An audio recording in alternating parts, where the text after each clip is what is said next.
भोलेनाथ की जय हो, भोलेनाथ की जय हो, माता पार्वती की जय हो, माता पार्वती की जय हो। एक साहूकार था जो भगवान शिव का अनाय भक्त था।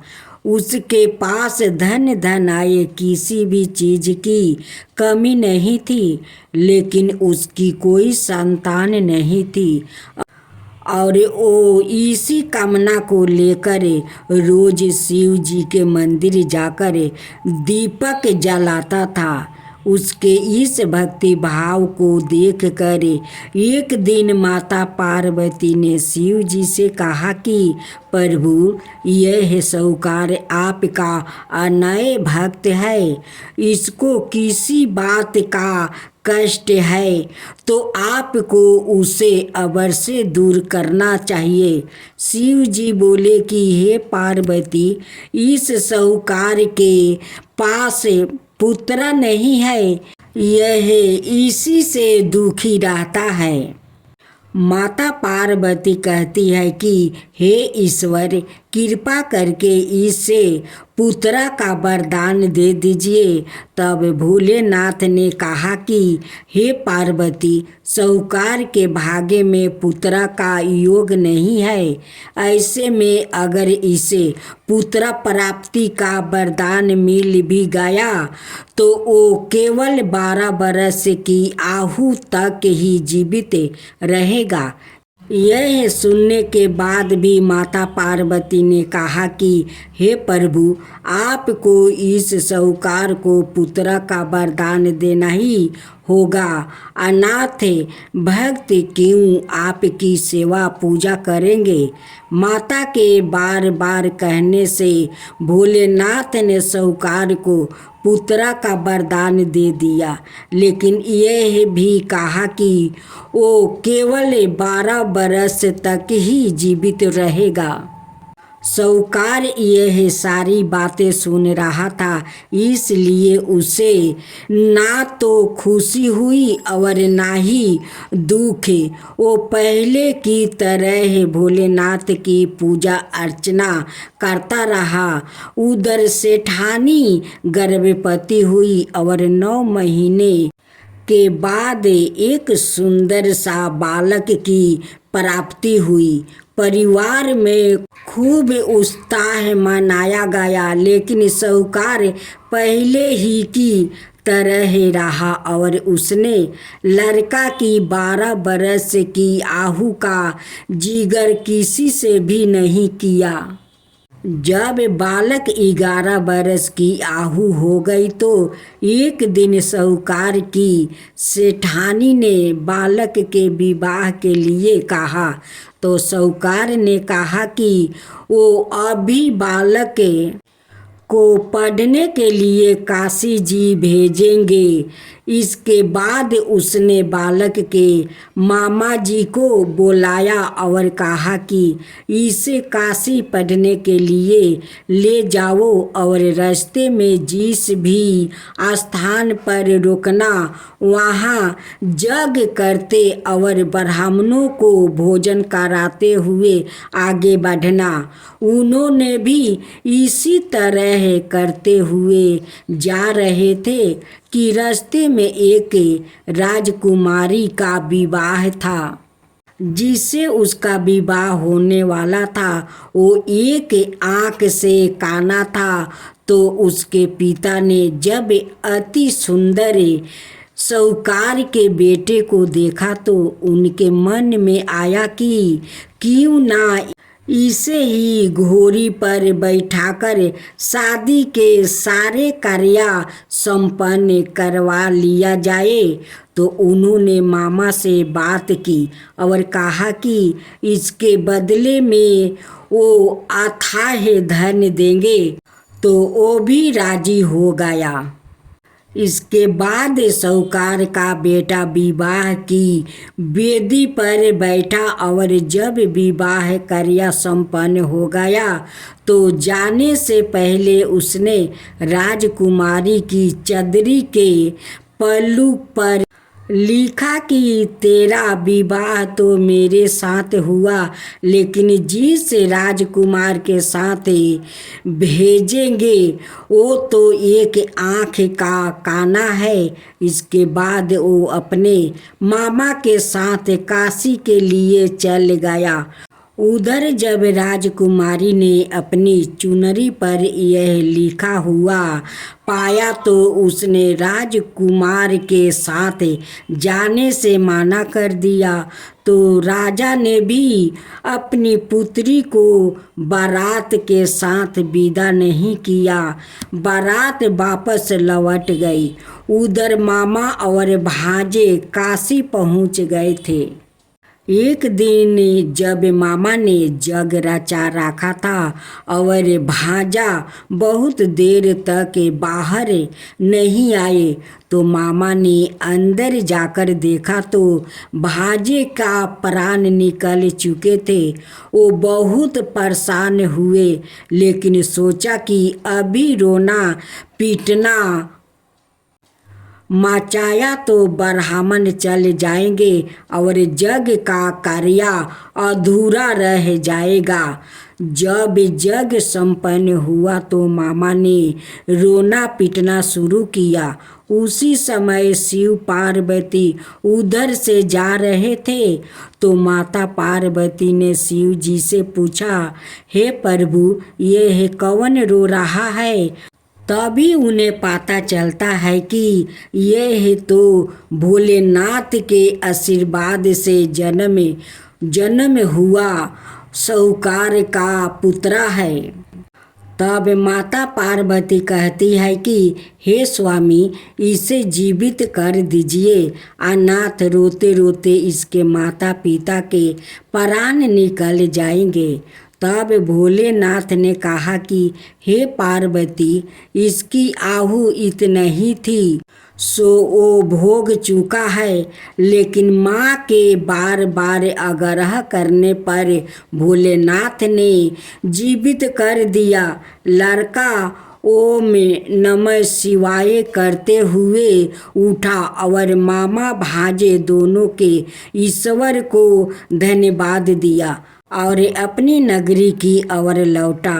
रास्ते में वही नगर पारा और राजकुमारी ने उन्हें पहचान लिया।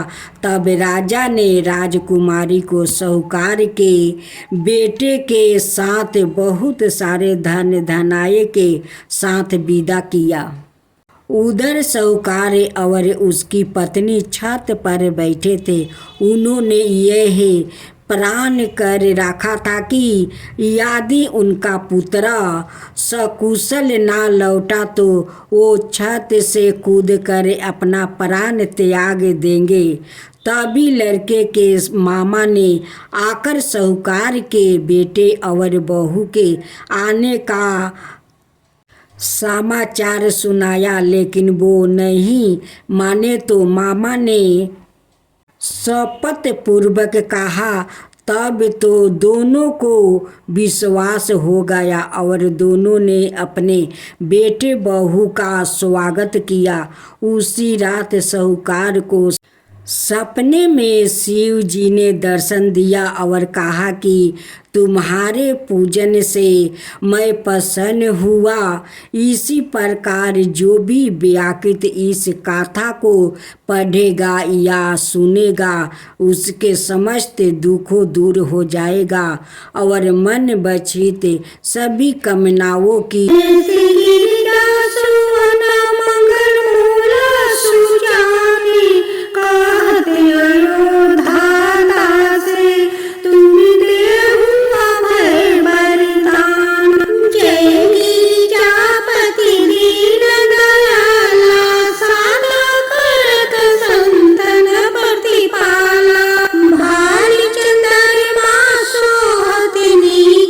कानन कुंडल नाग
सुना सुन भये बिहाला, कि नहीं दाया ताहे करी सहाई, नीलकंठ तब नाम कहाई।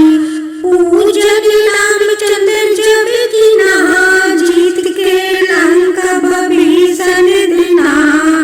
साहस कमल में हो रहे तारी, कि नहीं परीक्षा तब ही पुरारी। एक कमल पर भूख रखऊ जोई, कमल नयन पूजन चाहे सोई।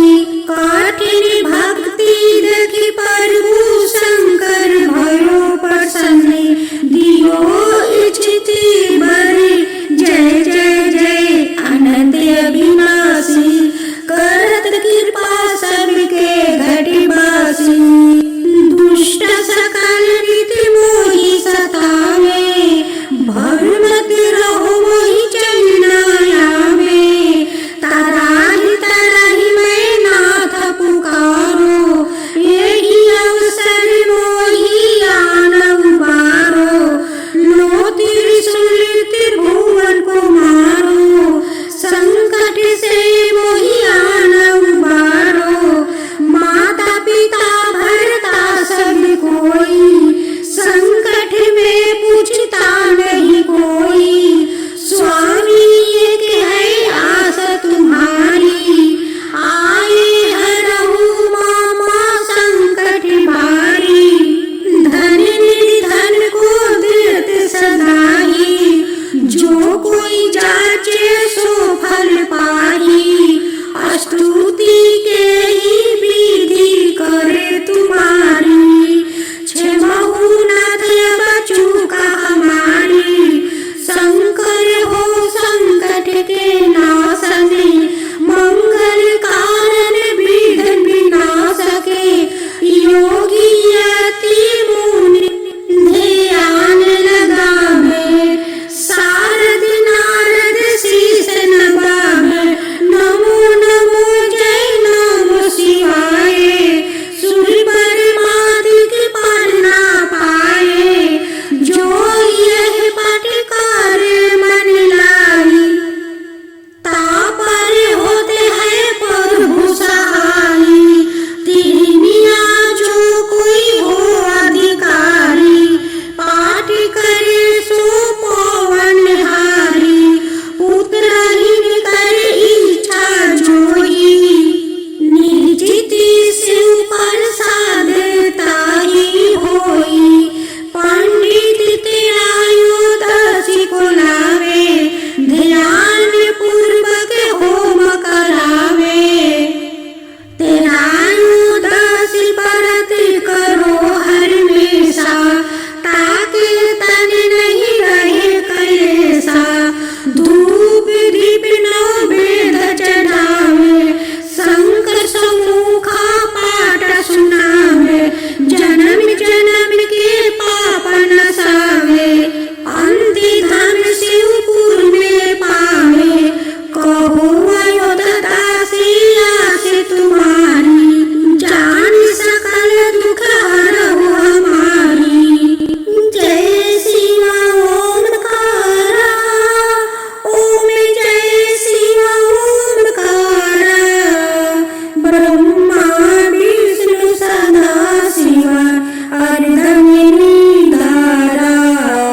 एकानन चतुरानन पंचानन राजे, हंसासन गरुडासन विषवाहन साजे।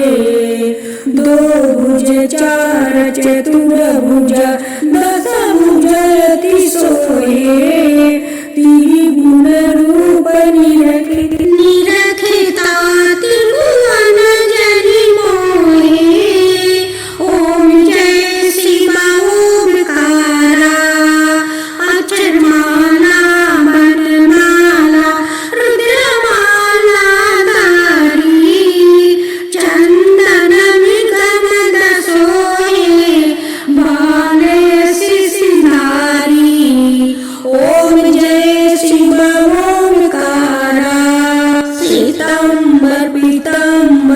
बागंबरी अंगे सनकादिक गरुणादिके भूतादिक संगे करिके मदीयं कमंडलु चक्र त्रिशूलधरिता जगि करता जगि भरिता जगि संहारि करता ओम जय शिव ओमकारा ब्रह्मा विष्णु सदा शिव जानते अभिवेका प्राण वचन में मदीय में यह तीनों एका काशी में विश्वनाथ विराजते नंद ब्रह्मचारी नित उठी भोग लगावते महिमायति भारी ओम जय शिव ओमकारा तीर गुण शिव जी के आरती जो कोई नरि गावे शिव जो कोई नरि गावे कहत शिवानंद स्वामी मन भजत शिवानंद स्वामी मन वांछित फल पावे ओम जय शिव ओमकारा।